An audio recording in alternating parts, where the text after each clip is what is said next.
the middle of the 20th century, the United Kingdom was a very different place.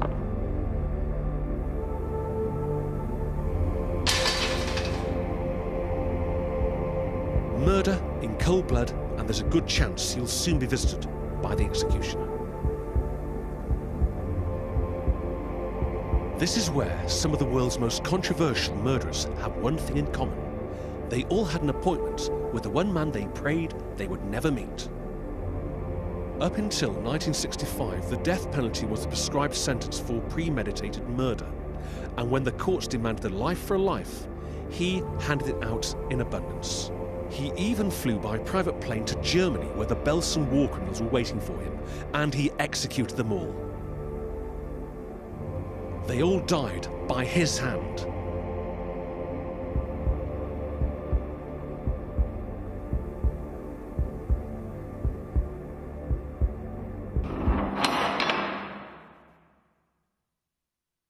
Executioner.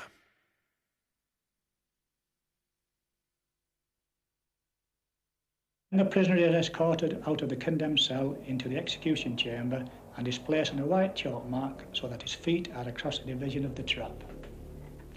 While my assistant is fastening up his legs, I draw a white cap over his head and place a noose round his neck.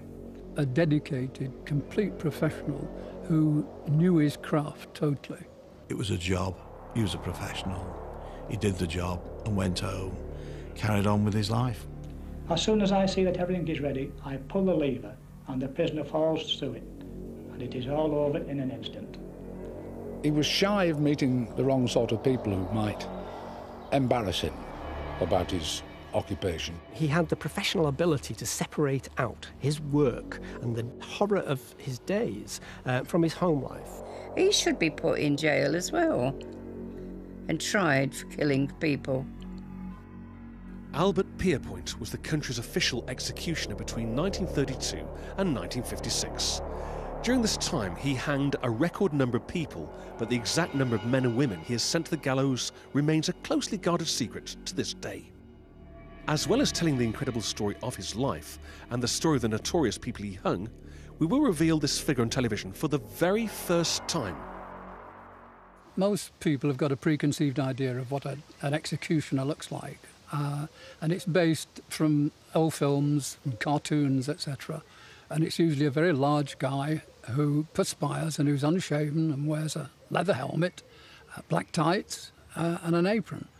And when Albert came in, he was wearing a single-breasted raincoat and a brown trilby. A dapper man he was, always very, very well dressed. You never saw Albert without a tie on. He always wore a suit, very much a gentleman. He was really a very, very nice person. He was a man easy to get on with and very jovial. He was always singing, telling little anecdotes, funny anecdotes and jokes. We went out a lot together. He was a season ticket holder at Southport Football Club. They asked me if I was interested, and I told him that I was a regular tender. And from then on, I used to go with him and sit in the stand at Southport Football Club. Albert wasn't the first Pierrepoint to adopt this rather macabre profession. The dynasty started in 1901 when his father Henry applied to the Home Office and received an invitation to train as an executioner in return.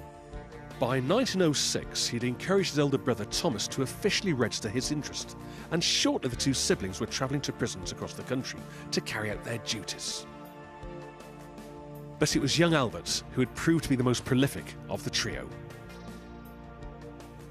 I think I've got a dual personality. When I've been away somewhere, I can come home and I can completely forget all about it until somebody brings it up. And there's always somebody asking you a question, what's this about this? Dual personality. It's possible, or maybe he was relying on a higher power to clear his conscience at the end of the day.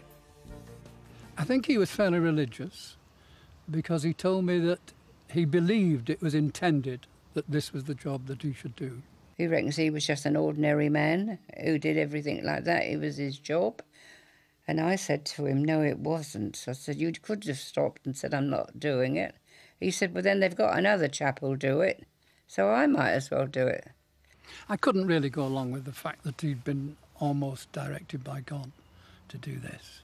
I think he believed it, and it probably helped him in justifying what he did. But how many others before him needed to justify what they did as a profession? Capital punishment and torture was then commonplace throughout the British Isles, and still is in many parts of the world to this day.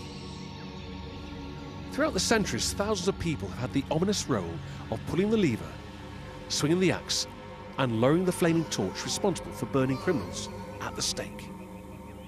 In history, the word execution was once synonymous with torture. Quite simply, it was seen as a means of displaying to the public, inciting fear in a public, and to some degree entertaining the public when executions were public. When we talk about examples of early execution methods, people think of the more familiar, horrendous, the hanging, drawing and quartering of an individual, and possibly the gibbeting of the remnants of that individual as well. These were in fact horrific spectacles for the public. One of the more horrendous forms of execution would be the sawing in half of an individual, particularly upside down, hanging them by the legs and cutting from the crotch downwards, because the blood runs to the head and keeps you alive as long as possible. Hanging as an execution began very similar to other horrendous forms of execution as a public spectacle, as a means of entertaining people on a day out. As many as 50,000 people may turn up to watch the hanging. Hanging itself was primitive, pushing them off ladders, off the backs of carts. These people strangled to death, often fairly slowly and horrendously in front of the public. As this process was instigated over many centuries, changes began to appear. I used to think it was barbaric, and I've used the word barbaric myself, but I think I should use the word antiquated. I think that's a better word for it, because, like I've said, you don't get many scenes at an execution, you don't get into trouble. But in your mind it sounds barbaric. Occasionally a case would surface where it seemed only a barbaric solution would suffice. A case so horrific that it would instill horror and fear into the minds of men, women and children alike. Pierrepoint would preside over some of the most controversial executions of the 20th century. Some of these would help to change the country's attitude to his profession. One such controversy would follow the gruesome events at 10 Rillington Place. It was there that John Christie slaughtered and raped several women and hid the bodies in and around his house. One of these women was the wife of his upstairs neighbour, Timothy Evans. He also murdered their young baby, Geraldine. The unlucky Evans was wrongly accused and, aided by his neighbour Christie's false testimony, was eventually found guilty of these two murders and sentenced to death. Pierrepoint was invited to perform Evans's execution and, unknown to him at the time, sent an innocent man to his death. Being educationally limited, Evans was easily persuaded by various points of view, including Christie's and including the police. Christie had also suggested to him that it would be a crime for both Christie and him to be involved in this. Therefore, let us cut our differences, as it were, and let himself, Christie, off the hook and let Evans carry the whole can. It was 3 years after Pierrepoint executed Timothy Evans in 1950 that the real killer, Christie, was uncovered. Christie was basically somebody who was discovering himself as something of a sexual sadist, and only found his sort of escape into power when he realised that he felt powerful in the presence of dead bodies, particularly ones that he created himself, which he went on to do later in his life. He used the guise of being a friendly doctor and the administration of sort of poisons as a means to almost kill someone and make it look as though he was just simply carrying out some kind of medical job. 3 years after Evans' wrongful execution, Pierrepoint received another request from the Home Office, this time to hang the real killer, Christie. Christie was only caught after new residents moved into the notorious 10 Rillington Place. They complained of strange smells coming from certain parts of the house, and when the police investigated, they discovered body parts hidden in a blocked-up pantry. 10 Rillington Place and the surrounding area has been demolished, with only this memorial garden in northwest London remaining. But this horror story will not be forgotten for many years to come. He was a prolific killer, and he was a stealthy and silent killer who was very hard to detect.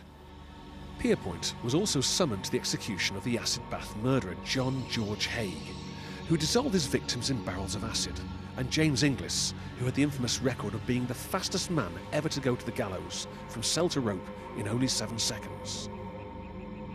But would Albert ever turn up to an execution with prior knowledge of the person soon to stand before him? Would he worry whether he was hanging an innocent person, or would he be content in the knowledge that he was removing a corrupt and cold-blooded murderer from society? He wouldn't get involved by reading about the trials of these individuals or anything like that. He would avoid reading them. So he never really got an opinion as to whether that person, you know, had committed the crime or otherwise. I don't believe he ever went home from an execution and had second thoughts as to whether it was right or proper or anything like that. One hanging that is widely considered to be anything but right or proper is that of Derek Bentley in 1953, Pierrepoint's most controversial hanging.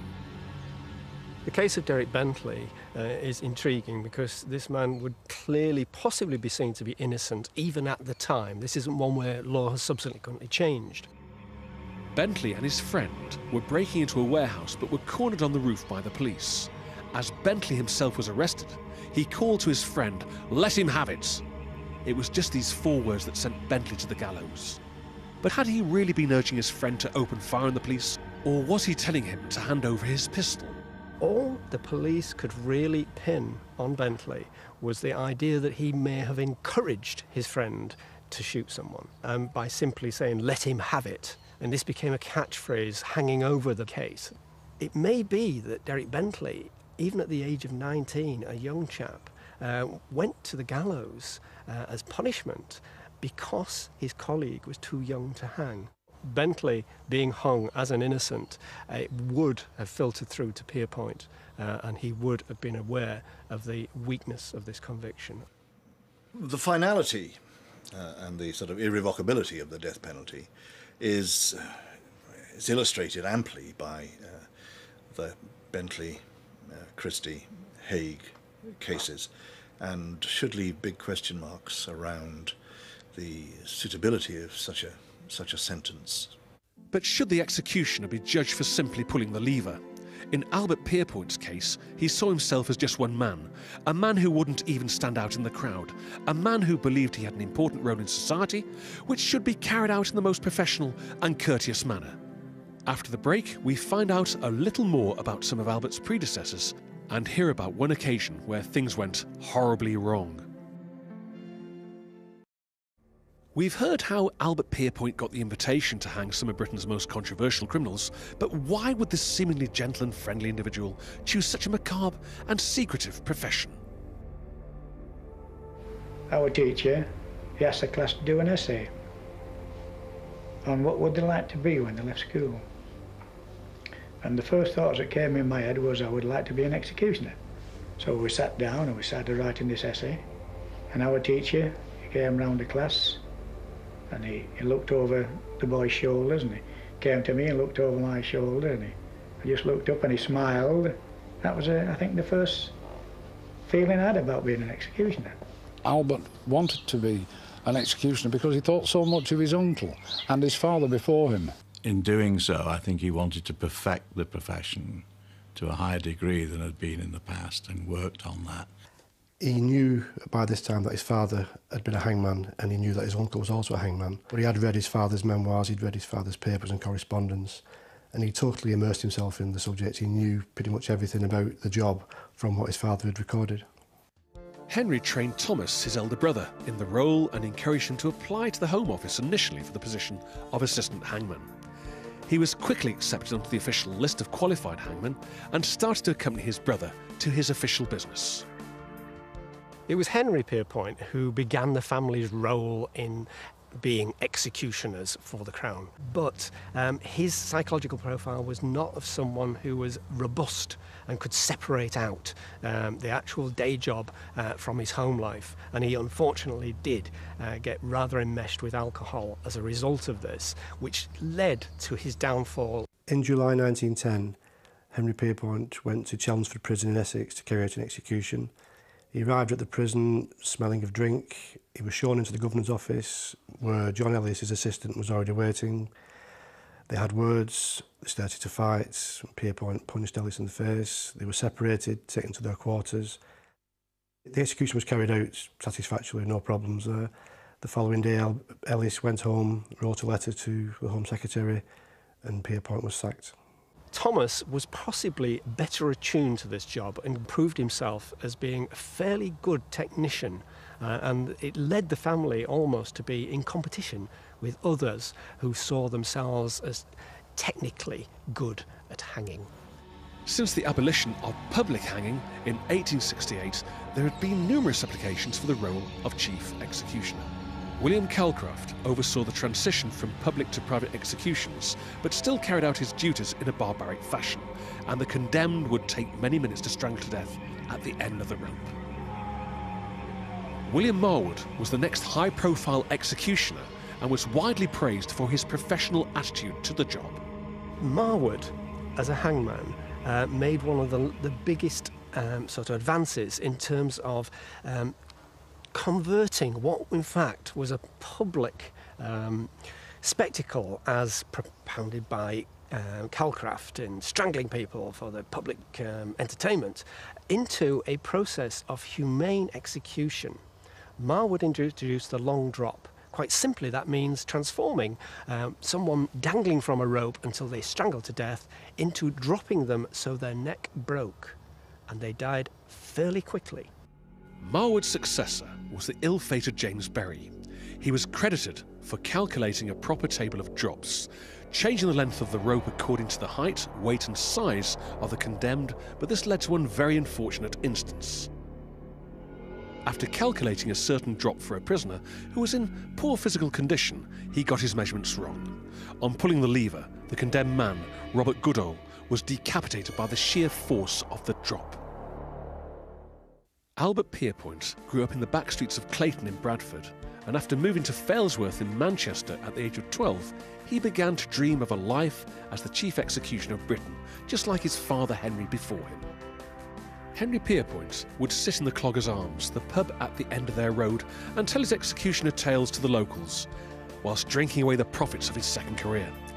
By the time Albert was 17, his father had died, leaving his family to fend for themselves and Albert to find some full-time employment. Before Albert was an executioner, he was a delivery man for a confectionery firm, a wholesale grocers actually. Starting off driving with a horse and carts, and then he progressed on to driving a lorry, and he did that job until 1946. Albert's family was very important to him, none more so than his older brother John, whom he spent a great deal of time with.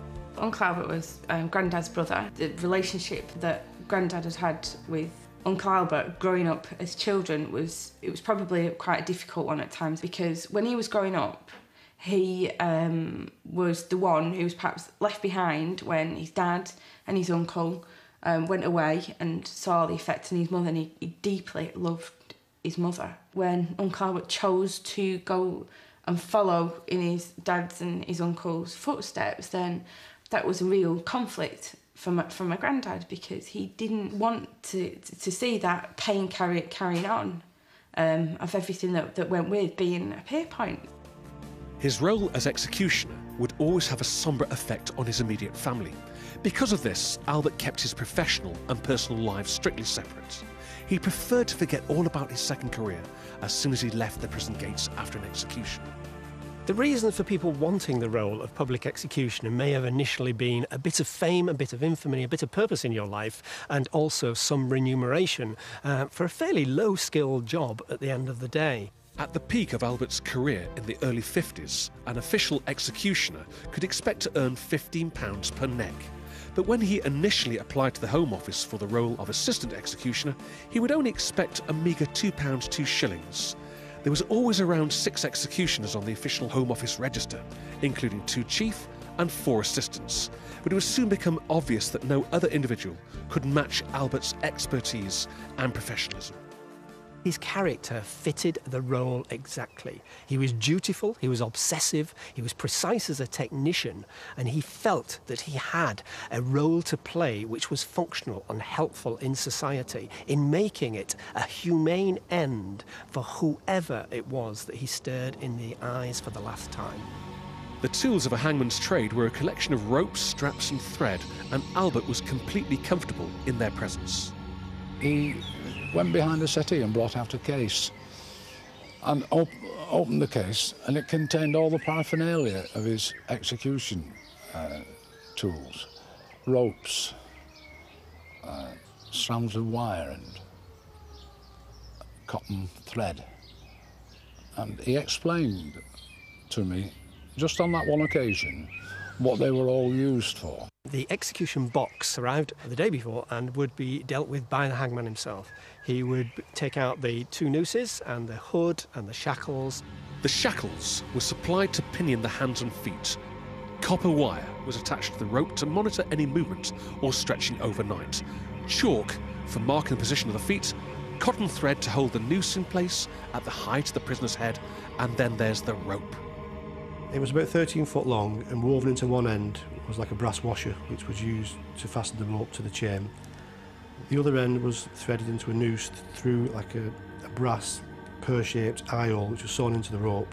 The bottom part of the noose was covered in like a soft leather, which was really to stop any burn marks on the prisoner's neck. I was in his house one day and he said to me, come into the back bedroom, I've got something I want to show you, you see. And we went into the back bedroom and he got out this suitcase. While we were talking in the room, he put the noose around my neck and he said, this is how it was done. And he said, in future years, you'll be able to tell people that you're the only person that ever walked away from Albert Pierrepoint once you'd done this. Being an executioner came with a series of strict rules and regulations, and none more strict than the process of hanging itself. The entire procedure was carried out by the chief executioner and his assistant, and all credit or failure lay at their feet. The hangman and his assistant would arrive at the prison before 4 o'clock on the afternoon prior to the execution. They would be shown to the governor's office. They would be given the details of the prisoner, his height, his age, his weight. They would view the prisoner at exercise or in the condemned cell. They would then go down to the execution chamber, unpack the equipment which had been sent in an execution box. They would rig the gallows. They would fill a sandbag with weight, roughly the equivalent of the prisoner. They would fasten it to the rope, and then in presence of the governor and the chief engineer, they would do a test drop to make sure all the mechanics were working perfectly. The rope would then be left to stretch overnight, and the hangman and his assistant would go back to their quarters. On the actual day of the hanging, around 7 o'clock, because most hangings were generally carried out around 8 o'clock or 9 o'clock, the hangman would have his jobs of checking. He would have the noose ready, the rope would be in position, and he would also check the trapdoor was functioning correctly, and its lever and the safety pin were all in place and functional. Whilst final preparations go on outside the condemned cell, inside the prisoner, accompanied by 2 warders and a priest, if requested, contemplates the last minutes of his life before his scheduled execution. At a few minutes to the appointed hour, the hangman and his assistant would be escorted to the condemned cell. They would wait outside the cell door until they got a signal from the governor. At that point, everything that follows was in the hands of the hangman. In the condemned cell was a wardrobe. The wardrobe was pushed aside and there was an opening through to the execution chamber. And once the wardrobe was moved, Albert came in. The prisoner would normally be sat with his back to the door at a table. He would get to his feet. The assistant would help the hangman to strap his hands behind his back. And as he said, I lined the straps with suede, so there was no chance that he would pinch his skin and break his concentration. He said the floor, you had no steps. The floor was totally smooth, so that he couldn't catch his toe. 10 paces and they're onto the trapdoor. The assistant would drop down to his knees, secure the man's ankles, while the hangman took a white bag from his pocket, put it over his head, placed the noose, adjusted it, stepped back. Went for the lever, sprang the trap. Which would release the trapdoor, allowing the condemned to drop fairly swiftly, which would ensure the severing of the spinal cord, instant unconsciousness, and very rapid death indeed. He said, and from me entering that cell to him being dead was 15 seconds. Whatever might be said about executioners, and there are those that are hostile, is that they're doing their duty, but they're doing it with as much dignity as possible. He considered hanging was the most humane method of execution that there was. He said, I've witnessed them all. He said, I've seen shootings, I've seen the electric chair, I've seen gassings. He said, and they're all terrible in comparison. He said, it's the cleanest and the quickest of all. And he said that on occasions when I've been on holiday, if there's an execution, I'll go and see it. In part 3, the Nazi war criminals are sentenced to death, and executioner Pierrepoint receives an invitation to Germany. Later, we also hear from the sister of Ruth Ellis, the last woman to be hanged in Britain. Was this the final nail in the coffin for Albert's career? A question that is often posed to within the death penalty debate is that if you knew what Hitler was going to do, then would it have been appropriate to have executed him? After learning his trade and perfecting every element of an execution, Albert was about to face his biggest challenge ever. His uncle Tom was only a year away from his last ever execution and had been removed from the title of #1 executioner many years earlier in favour of his younger, more efficient nephew. As the Second World War ended, a new historic role beckoned. Albert was chosen to go over to Germany at the time because of his professionalism. I believe that concerns were that some of the executions being carried out by other nations, there was worries about them, and I think Albert's professionalism was known. I think he was proud in as much that he'd been invited, or he got to meet Field Marshal Montgomery. It was at his request that Britain supplied a hangman, but there was nobody else available. It wasn't purely I want Albert Pierrepoint because of who he is, it was I want our chief hangman. Albert's task was to execute the Nazis responsible for the deaths of tens of thousands of prisoners at the Bergen-Belsen concentration camp. Towards the end of the war, suspicions of genocide organised by the Nazi regime had been proven. At the Belsen camp, British forces were responsible for bringing justice to those found responsible. As all the horrors of the Holocaust were revealed to the world, so was Hitler's policy, and it was alarmingly simple. His deputies had the job of isolating supposedly inferior communities, including the Jewish, homosexuals, and people with mental illness, and ultimately dealt with them by elimination. They rounded them up and placed them in camps. There they were tortured, literally worked to death as slave labour, or in many cases simply murdered en masse. People were given the job of both orchestrating, organising and eventually carrying out these rather sordid and degenerate tasks. People like Kramer had the job of overseeing this. Kramer, who was more of a kind of aloof, autistic-y type person. He's a very strange character. He was a commandant of Belsen and he learned his ropes at Auschwitz and oversaw most of the heinous crimes and would give authority to most of the heinous crimes. He was a very strange character upon being caught in that he would wander around and show the invading army, the liberating army, what it had done and the places that they were done in, as if he hadn't done anything wrong at all. He just obeying orders and this is how it was done, etc. Whereas Kramer was thought of as the beast of Belsen, Emma Grazer was thought of as the beauty of Belsen. Probably the nymphomaniac of Belsen, a sexual psychopath. She indulged almost in rather bizarre sexual practices using the inmates. She would wear boots and a whip, and she would use that kind of authority and in a disgraceful way. She added a very sordid element to the whole process. Her activities would lead her ultimately to be the youngest female ever hung under British rule. On the 13th of December 1945, Pierrepoint executed 13 Nazi war criminals, 11 of them directly responsible for Holocaust crimes in the Bergen-Belsen concentration camp. 13 murderers on the 13th of December, but only 12 coffins were prepared. The last one had been overlooked and had to be buried wrapped in hessian in the prison grounds. Still a more dignified burial than they had given thousands of other human beings in the preceding years. But Albert did not get to hang them all. The Nuremberg war criminals were dealt with by the Americans. He went out to Germany to hang Ribbentrop and Goering and those, and was sent back.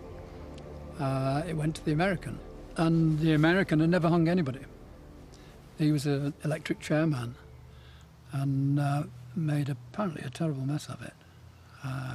He didn't make the trap big enough. I heard that Julius Stryker, the Jew baiter, lost the front of his face when he went down through the trap. The Americans carried out their executions of the high-profile Nazi leaders, and they were botched. There was cases of people not being hanged correctly, and the whole thing was sort of quite messy. Albert, ensured that within 15 seconds of meeting him, it was over. An executioner's wage was never enough to live off as a sole profession, and in the years after the war, Albert left his full-time job as a delivery man and took up the licence of a public house just outside Manchester. The pub was ominously titled Help the Poor Struggler and would prove to be a successful venture as customers came from miles away to catch a glimpse of the famous executioner. Albert enjoyed his life as a publican because he was the sort of person that enjoyed company. He always enjoyed being in the company of others, where he could talk to them, enjoy telling stories, singing, and he was very much a social character in that respect. Being a publican gave him the independence to be his own boss. It allowed him to take time off work to carry out an execution without having to report to anybody else. His professional career, as opposed to being the landlord of a pub, were totally separated. And there's no way that he would have engaged in any conversations with anyone in the pub, or I don't think privately, after an execution.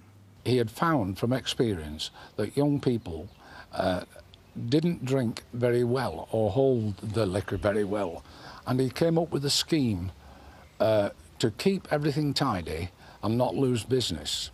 And the drink in those days for the young ladies was gin and tonic. And when Albert knew there were coaches coming, he filled 2 or 3 trays with gin, stood all the ladies' glasses upside down in the gin, filled his gin bottles with tonic, and when they all asked for gin and tonic, they got a glass out of the gin tray under the gin bottle full of tonic, put it on the counter. He said the girls used to say, "Oh, this gin's strong." They never got drunk, there was never any trouble, and he put all the gin back in the bottles when he finished. Totally unlawful, totally illegal, but he did it. Albert ran the pub with the help of his wife Anne, a quiet individual who would stay behind the scenes as much as possible and let Albert enjoy the spotlight.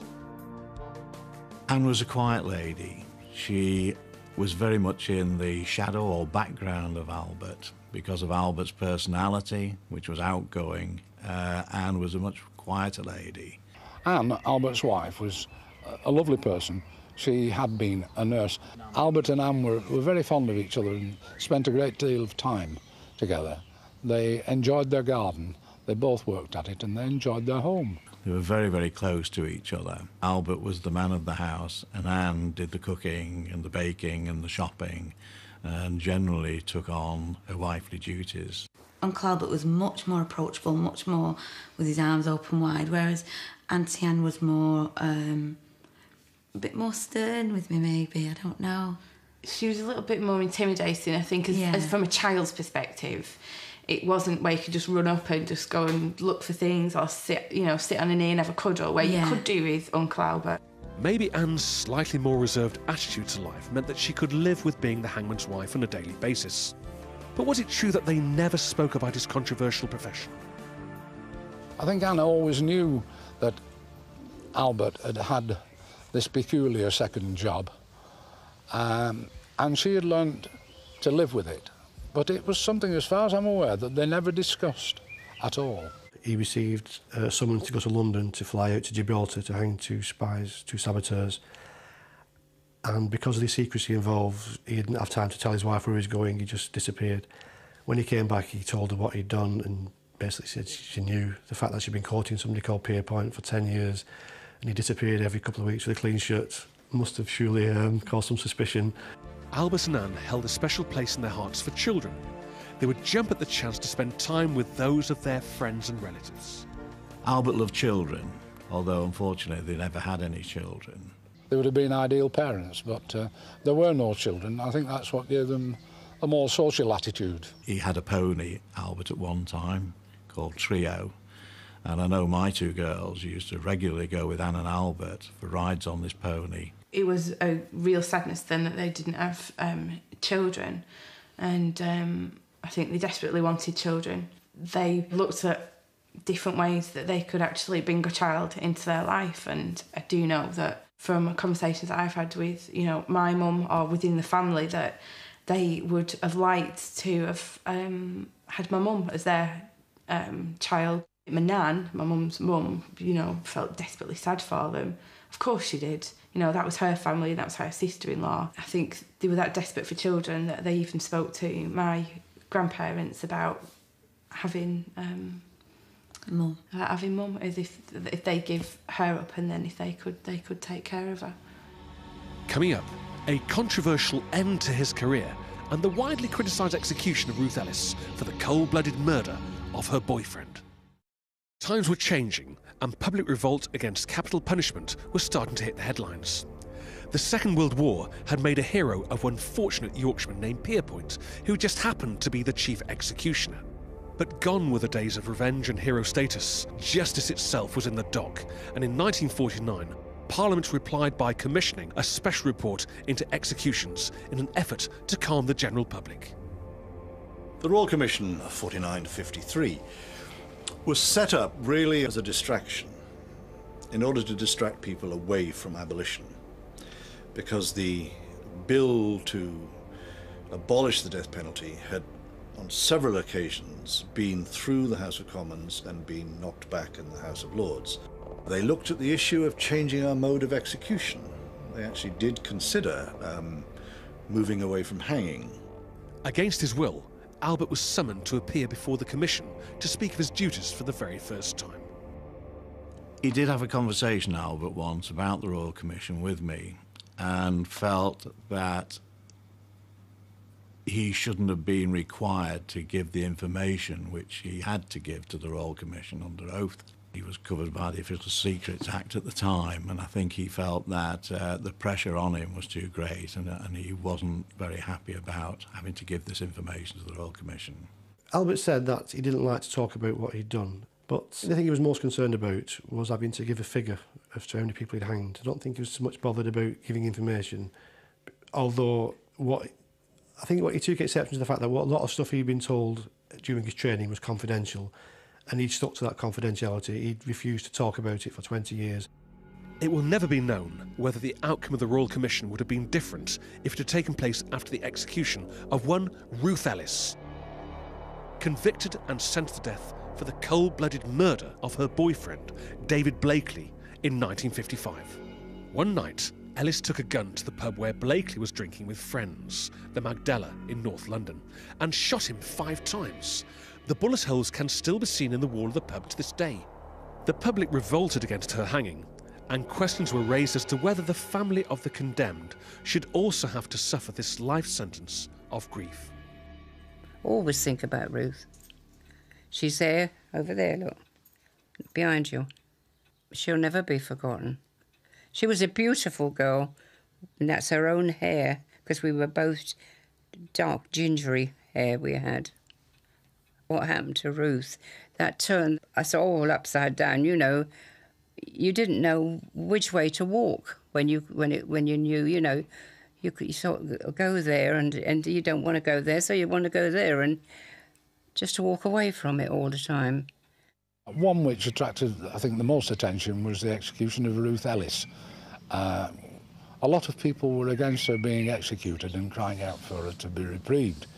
I don't see why, under the circumstances and knowing the circumstances of the case. Albert Pierrepoint executed Ruth Ellis on the 13th of July 1955 at Holloway Prison in London. Her death provoked a public outcry. At the time of the murder, David Blakely was subjecting Ellis to domestic violence, and it was widely believed that she murdered him whilst not being of a sound mind. The fact that she was also a beautiful 28-year-old socialite made her case that much more prominent, but apparently one man was not fazed by this. I don't believe Albert was affected by the execution of Ruth Ellis, although there was a lot of media pressure at the time about executions of women in particular. I never thought that she'd be hung. Never. There was nothing I could do about her. I would have done it. I would have put myself in her place if I could have done. Unfortunately for a hangman, placing a rope around a female neck probably creates more revulsion than placing it around a male neck. I've seen some very brave men die, and believe me, Ruth Ellis was as brave as any brave man had died. But after her death, Pierrepoint wrote numerous letters to Ruth's sister, Muriel Jacobate. Had he overstepped the mark by contacting the family of one of his appointments? I had letters from Pierrepoint. He was writing to me. He wanted to find me and talk to me, and he did. And then from there, we went to Ruth's grave, all the way back out to Amersham. I wasn't interested in him, because he just hung my sister. How can I be nice to him? I put some flowers on there, and then he said, would you all go for a walk? Because he wanted to be on his own. Albert Pierrepoint never made a habit of contacting any of his victims' families. But this was different. One of his letters talks about his desire to visit Ruth's grave, but for what reason? Would you mind if a friend and myself came to take a picture of me standing at the grave? And that's what he did do. That reminds me, watching him now, he was kneeling on his knees beside Ruth's grave. He was really praying that he had, really Ruth was on his mind all the time. And he was thinking about Ruth's children as well. I think that's what it is, trying to get to the Lord, as they say. Pierrepoint wrote numerous letters to Muriel in the late 70s, one of which revealed the truth about the last seconds of her sister's life in a haunting confession. One thing I do remember, and have never mentioned this to a soul, as I was the last person to see her face to face. She just puckered her lips as though she wanted to smile. In the last few seconds we had, I painfully accepted her smile. Albert only carried out 2 more executions after the hanging of Ruth Ellis in 1955, and his retirement was imminent. But just what was the reason for him wanting to put this controversial career behind him? I don't believe that the execution of Ruth Ellis influenced him at all in his decision to resign. I think there are other forces which influenced him. He did tell me that he had had a dispute with the government department which paid his expenses. He told me that there had been difficulties in times before when his expenses hadn't been paid on time. Albert retired because of an issue he'd had with the Home Office at the time over an execution that he'd been called to, which was cancelled. And I think he felt at that time he was treated unfairly. He then saw this as an insult because he was at the top of his profession. He was a highly sought-after executioner, and to be treated in this way really hit him where it counted in his professional status and his professional pride. Albert Pierrepoint retired after a dispute over expenses, but he'd also just signed an agreement with the Sunday newspaper to reveal his memoirs, and part of that deal would be that he wouldn't be able to be a hangman.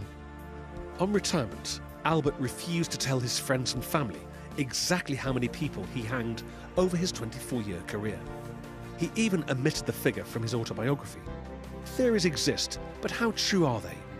There is a certain amount of speculation over the number of people that Albert Pierrepoint dispensed with. On record, it is around 450, with 17 females and 433 males being in that count. He never told me, Albert, the number he'd executed. In conversations, he always maintained that it would be a number he would take to his grave. I only know that it was some hundreds, something over 400. It wasn't something that he wanted to be known as the most prolific hangsman or anything like that. He was not proud of the body count. He was proud of his ability, his technique. He did not beat his chest over numbers. For the first time ever on television, we can reveal the exact figure of the number of people he dispatched. The true total of people hanging by Albert Pierrepoint is 435. In his capacity as assistant or chief executioner, Albert Pierrepoint hanged exactly 435 people over 24 years in the job. From the research I've done, speaking to other hangmen, viewing other diaries and papers and official documentation, I know for a fact that Albert Pierrepoint participated in 435 executions. And if you look at copies of his diary, those figures are there. But one of the more shocking revelations is about Albert's complete change of heart to the career that once made him a household name. In the early 70s, he shocked the world with the revelation that he no longer believed in the effectiveness of capital punishment. Where once he prided himself on carrying out a just and proper service for the public, he revealed in his autobiography in 1974 that he now felt it had never been a real deterrent. In the years after publishing his book, he lived a quiet life in Southport, eventually residing in a nursing home. Albert died peacefully in his sleep on Friday the 10th of July 1992. He was 87 years old. From being perhaps the greatest proponent of capital punishment, Albert will have realised, staring into the eyes of those individuals, slowly but surely, that he was not having the effect that he thought he had, that he was not changing these people, he was not changing society. And I think that dealt a final blow to Albert's position on capital punishment.